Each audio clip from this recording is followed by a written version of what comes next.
السلام علیکم ورحمۃ اللہ وبرکاتہ۔ دوستو کیسے ہیں؟ امید ہے کہ آپ لوگ بخیر ہوں گے۔ آج میں پھر آپ کے سامنے چند سوالات اور ان کے جوابات کے ساتھ حاضر ہوں۔ امید ہے کہ آپ اس ویڈیو کو دیکھیں گے تو بہت کچھ سیکھنے اور جاننے کو ملے گا۔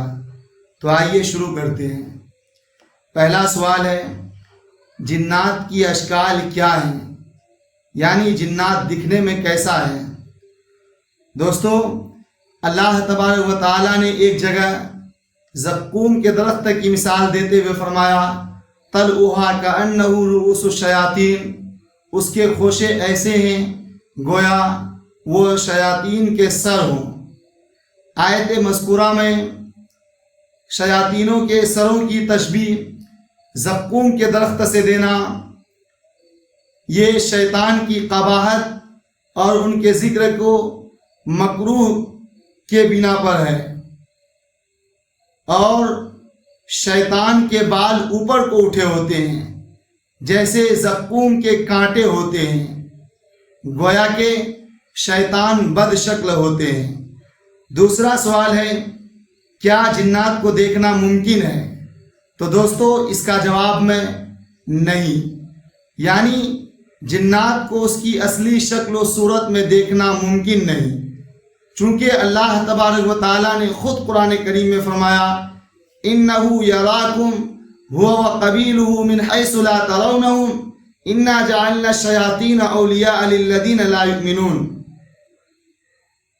اِنَّهُ يَرَاكُمْ کہ وہ یعنی شیطان اور اس کے قبیلے تمہیں وہاں سے دیکھتا ہے جہاں سے تم نہیں دیکھ سکتے ہو، اور آگے اللہ نے فرمایا، اِنَّا جَعَلْنَا الشَّيَاطِينَ کہ بے شک ہم نے شیاطین کو ان لوگوں کا دوست بنا رکھا ہے جو ایمان نہیں رکھتے۔ دوستو گویا کہ اس سے معلوم ہو گیا شیطان کو ہم ان کی اصلی شکل و صورت میں نہیں دیکھ سکتے ہیں۔ ہاں، جنات کی تبدیل شدہ شکلوں میں دیکھنا ثابت ہے۔ روایت ہے، ایک مرتبہ حضرت ابو ہریرہ رضی اللہ تعالیٰ عنہ کو رسول اللہ صلی اللہ علیہ وسلم نے صدقے کے مال پر پہرا دینے کے لیے مقرر کیا، تو رات میں جنات یا شیطان کہہ لیجئے وہ صدقے کی مال چرانے کی غرض سے آیا، تو ابو ہریرہ نے پکڑ لیا۔ وہ اپنے اہل و عیال کے فقر و فاقے کا ذکر کر کے اس رات کو بچ جاتا ہے۔ پھر دوسری رات یہی واقعہ پیش آتا ہے، پھر تیسری رات تو ابو ہریرہ رضی اللہ عنہ کہنے لگے کہ آج میں تمہیں نہیں چھوڑوں گا تاکہ میں رسول اللہ صلی اللہ علیہ وسلم کے پاس تمہیں پکڑ کر نہ لے جاؤں۔ تو شیطان نے کہا کہ میں تمہیں ایک ایسا وظیفہ بتا رہا ہوں جو تمہیں بہت کام اور فائدہ دینے والی ہے۔ چنانچہ اس نے کہا کہ تم آیت الکرسی پڑھ کر سو جاؤ، دنیا کی کوئی طاقت تمہارے پاس نہیں آ سکتی ہے۔ جب ابو ہریرہ صبح رسول اللہ صلی اللہ علیہ وسلم کے سامنے اس کا ذکر کرتے ہیں تو آپ صلی اللہ علیہ وسلم نے فرمایا کہ بات سچی کہہ گیا مگر وہ جھوٹا ہے۔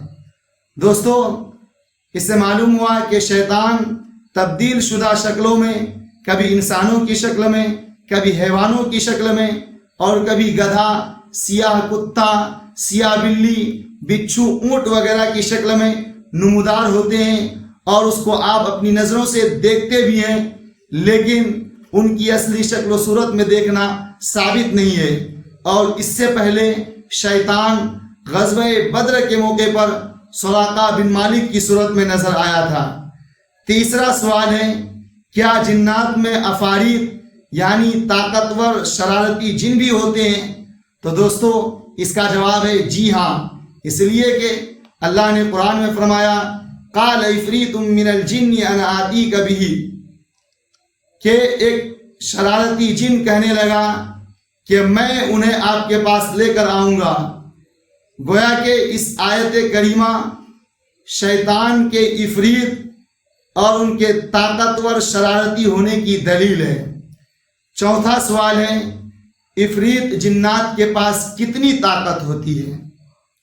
دوستو، قرآن کریم میں سلیمان علیہ السلام کے قصے میں نقل کیا گیا ہے، قال عفریت من الجن انا آتیک بہ قبل ان تقوم من مقامک وانی علیہ لقوی امین۔ ایک شرارتی جن، طاقتور جن کہنے لگا کہ میں آپ کے پاس اس کا تخت آپ کے اٹھنے سے قبل لے کر آ جاؤں گا، اور میں اس پر مکمل طاقت رکھتا ہوں، اور میں اس سلسلے میں امانت دار ہوں۔ دوستو، عفریت کے معنی ہوتے ہیں شرارتی جن، طاقتور جن۔ چونکہ سلیمان علیہ السلام صبح سے لے کر زوال تک حکومتی اور فیصلوں کے کاموں میں لگے ہوتے تھے، اس لیے اس نے کہا کہ میں آپ کے اٹھنے سے پہلے یعنی زوال سے پہلے اس کی تخت لا کر آپ کے سامنے حاضر کر دوں گا۔ تو حضرت سلیمان علیہ السلام نے کہا میں اس سے بھی پہلے چاہتا ہوں۔ دوستو، حضرت سلیمان علیہ السلام کا اس طرح کہنا یہ اللہ کی عطا کی گئی عظمت اور بادشاہت ان کو دکھلانا تھا، اور اللہ نے جو انہیں نعمت پوری لشکر کے مسخر کرنے کی صورت میں عطا کی تھی اس کا مظاہرہ کرنا تھا۔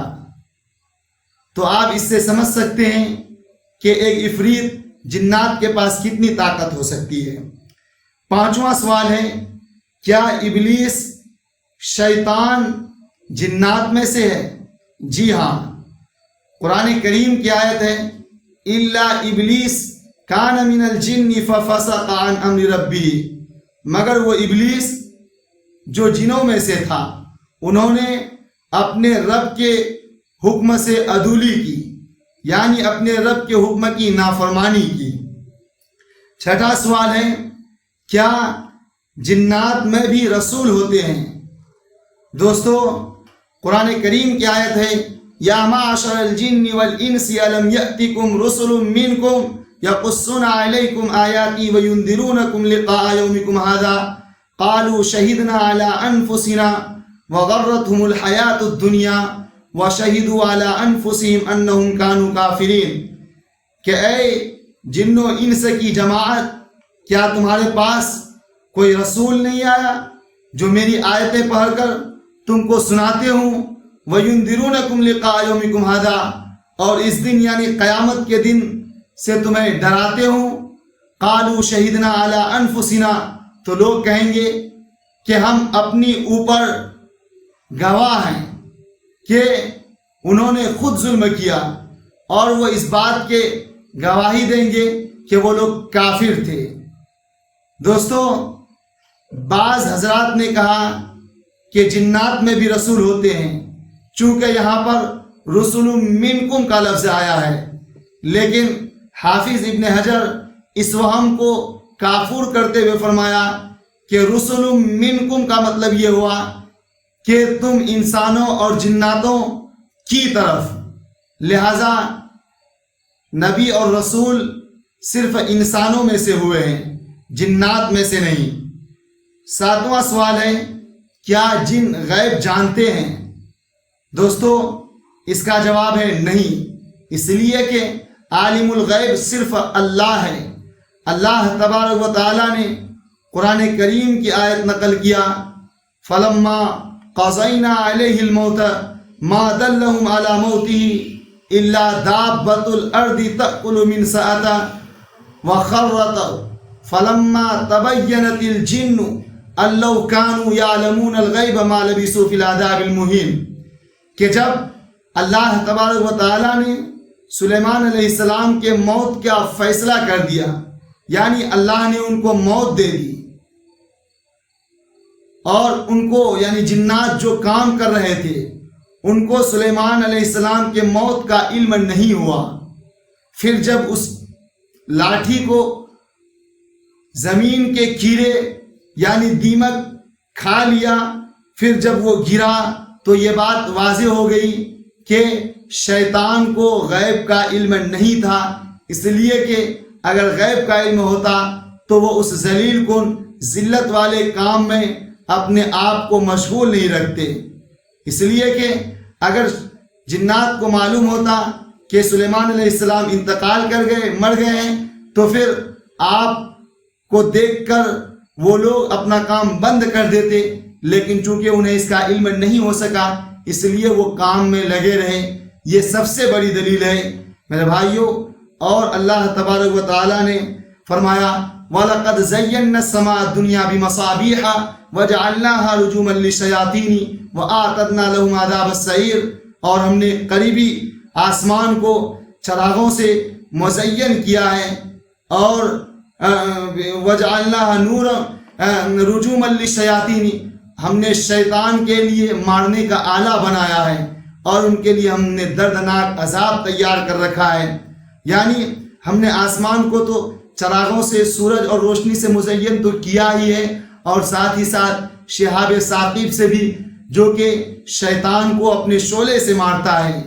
دوستو، حضرت ابن عباس سے مروی ہے، وہ کہتے ہیں کہ اصحاب رسول سے روایت ہے کہ ایک مرتبہ آپ صلی اللہ علیہ وسلم نے ایک تذکرہ کیا، ایک ستارہ پھینکا گیا جس سے چاروں طرف روشنی ہو گئی، تو آپ صلی اللہ علیہ وسلم نے اپنے صحابہ کو پوچھا تمہارا کیا خیال ہے اس ستارے پر، یا اس کی طرح جب بھی کوئی ایسا ستارہ پھینکا جاتا ہے جو روشنی چاروں طرف ہو جاتی ہے؟ تو صحابہ نے کہا کہ میرا گمان ہے یا تو اس موقع پر کسی عظیم ہستی کی پیدائش ہوتی ہے یا کوئی عظیم ہستی فوت ہوتے ہیں۔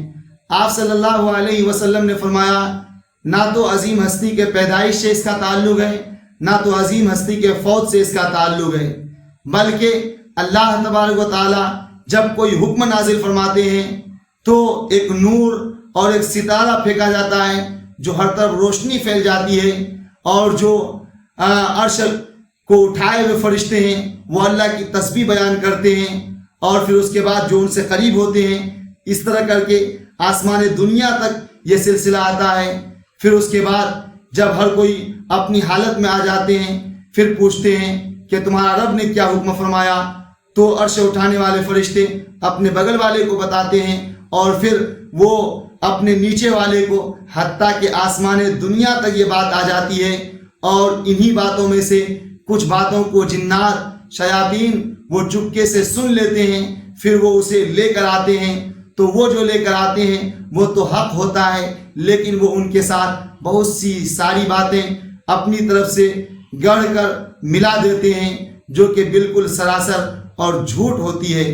دوستو، امید کرتا ہوں کہ آپ کو ہماری اس ویڈیو سے بہت کچھ سیکھنے اور جاننے کو ملا ہوگا۔ اگر آپ کو کچھ بھی سیکھنے اور جاننے کو ملا تو پلیز ہمارے ویڈیو کو لائک کریں، کمنٹ کریں، اور اپنے دوستوں کے ساتھ بھی شیئر کریں، اور سبسکرائب کرنا نہ بھولیں۔ والسلام علیکم ورحمۃ اللہ۔